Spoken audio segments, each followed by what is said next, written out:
Okay, take two on Fispa electric fuel pump. We did do another video of this as received. We have actually gone in and although the customer already did flush this, we flushed it a little bit better. We reassembled it with a material called anaerobic sealer. That's this red material. It's a very, very good sealant. We've actually gone in and replaced all of the seats. There's 3 seats in this double valve assembly. Polished all the valve faces because we could actually draw vacuum through them with as little as our mouth before, and now they hold pressure absolutely completely.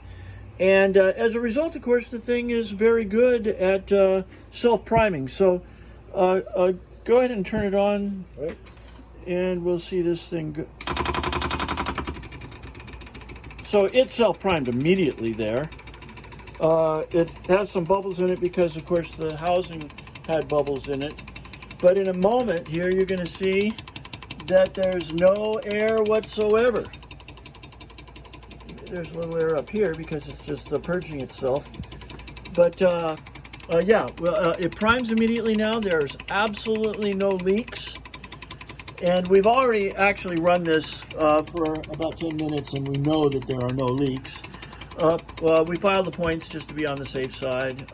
Everything is operating properly. And then if you want to see pressure here again, it's the same pressure as before because it's the spring that provides the pressure. But look. But it's holding now. But now it's holding. That valve is not leaking down. It's 100% holding pressure, whereas before it was leaking down a little. So there we have it.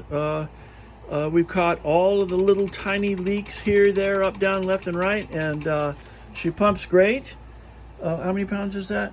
5.5 or something? A little under 5, I think. 4.5. 4.5 pounds of pressure on real gasoline too, which is always a good test.